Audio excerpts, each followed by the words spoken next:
J'aimerais vous inviter à vivre une expérience. Allez, c'est parti. Retirez vos lunettes pour ceux qui en ont. Posez vos doigts sur les paupières et appuyez fortement pendant 10 secondes pour observer ce que vous voyez. 1, 2, 3, 4, 5, 6, 7, 8, 9, 10. Voilà. Alors, à quoi ça ressemble ce que vous avez vu? Moi, je trouve qu'on se croirait au cœur de l'univers, la galaxie, la Voie lactée. À l'intérieur de nous se cache un enseignement. Hubert Reeves, l'astrophysicien, le développe. 96% de notre corps est de la même composition que les étoiles. 96%, vous vous rendez compte? Nous sommes énergie, nous sommes l'univers, et moi je crois fermement qu'il y a une force impérissable en chacun d'entre nous. Nous sommes des particules de ce qui nous entoure. Je suis une poussière d'étoiles, je suis planète, je suis la terre, je suis l'eau, je fais partie de la nature. Parfois, je perds de vue cette conscience-là. J'ouvre trop les yeux sur des choses futiles. Je ne ferme pas assez les yeux pour entrer dans mon univers. Pourtant, si j'ai à cœur de préserver la nature qui m'entoure, il existe un chemin incontournable, celui de me reconnecter à ma nature intérieure. Nous sommes tous super connectés, mais pas toujours de la bonne façon. Nous possédons 30 milliards d'objets connectés. 30 milliards. Ces objets sont des condensés d'intelligence artificielle. Ils nous restituent nos habitudes, stimulent nos goûts, développent nos passions. Ils nous parlent de nos relations aussi, celles d'hier, celles d'aujourd'hui. Et moi, j'y coupe pas cette hyperconnexion. Comme vous, j'en passe du temps sur mes écrans d'ordinateur, de tablettes, de smartphones. Tous super connectés, et pourtant, tous ultra déconnectés de la nature. Une récente étude révèle que les enfants élevés en ville sont 2 fois plus exposés aux écrans que ceux élevés en contact direct avec la nature, et 2 fois plus exposés au risque de développer de la schizophrénie ou des troubles mentaux. Moi, ça me touche, ça m'inquiète. Emmenons nos enfants dans la nature, à la montagne, à l'océan, dans la forêt. Les bains de forêt, ce que les Japonais appellent le Shinrin-yoku, c'est la connexion avec la terre, la reconnexion avec notre nature. C'est notre force. Sur Internet, je m'appelle Écolo-Girl. J'écris sur mon blog des articles, je partage sur les réseaux sociaux. Je m'engage pour retrouver le sens de la bonne connexion. Engagée, mais pas enragée. Un jour, une amie m'a présenté ainsi. Camille est une écologiste.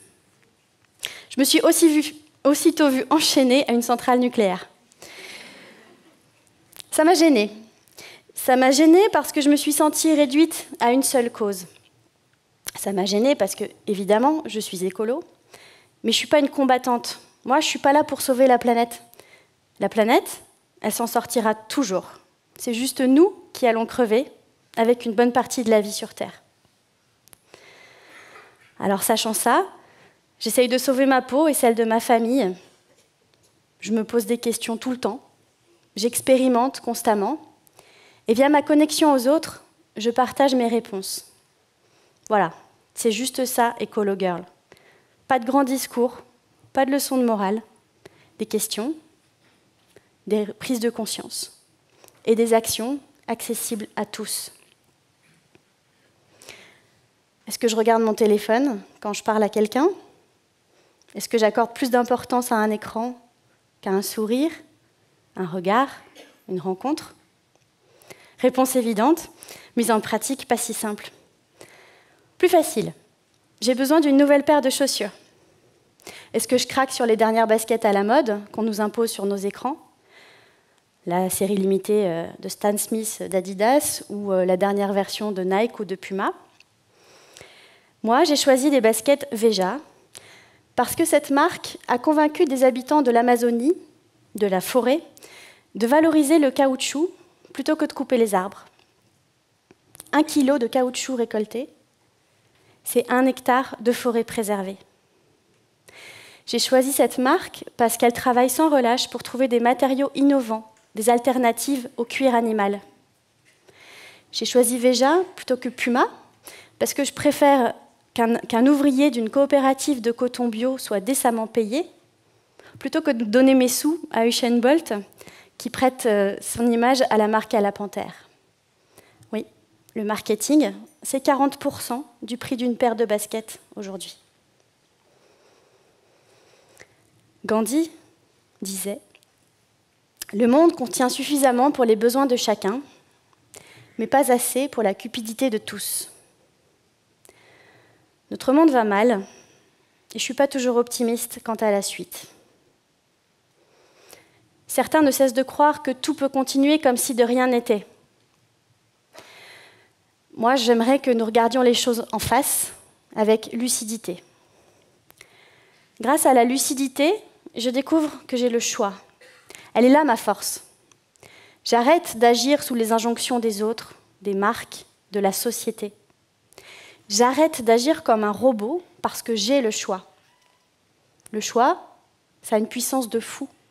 C'est un plaisir, c'est une liberté d'avoir le choix. Alors chaque jour, je fais mes choix, j'agis pour façonner le monde dans lequel je souhaite vivre, tout en façonnant mon monde intérieur. J'agis en transmettant ce que j'ai appris, expérimenté. Partager, c'est le sel de ma vie. J'ai écrit un roman, tout le monde ne raffole pas des brocolis. Une fiction faussement légère pour parler d'écologie autrement, pour l'ancrer dans le quotidien. Un livre de femmes pour les femmes, toutes différentes, toutes semblables. Dans le monde, les femmes sont les premières victimes du dérèglement climatique. En France comme ailleurs, ce sont encore souvent elles qui ont la charge du quotidien du foyer. Alors je m'adresse à elles pour leur montrer qu'il existe d'autres façons de se nourrir, de se vêtir, de prendre soin d'elles et de leur famille, de voir la vie. Je suis convaincue que ce sont les femmes qui insufflent les changements dont notre monde a besoin aujourd'hui. Encore faut-il qu'elles réalisent leur puissance. En 5e, notre prof de biologie nous avait demandé d'aller observer une plante au printemps. J'avais choisi le lilas de mon jardin. Tous les soirs, en rentrant du collège, j'allais dans le jardin observer, sentir, dessiner. J'avais le choix d'aller à la rencontre du lilas ou de me planter devant la télé. J'avais 12 ans et déjà le sentiment d'assister à un petit miracle en voyant cette plante pousser, faire ce qu'elle a à faire, toute seule. Albert Einstein disait « Il y a 2 façons de voir la vie. La première, en faisant comme si rien n'était un miracle.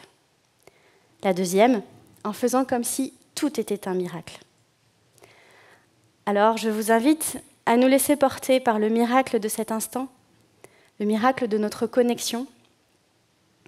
Ça n'arrivera plus jamais. Goûtons à la nostalgie de ce moment. Depuis le mois d'octobre, je fais partie d'une chorale de femmes, le chœur des gardiennes de la terre. Nous reprenons des chants de guérison traditionnels pour honorer la terre et le vivant, nous sommes porteuses de paix. Lorsque nous chantons, nous entrons en connexion entre nous, avec la terre et avec vous ce soir.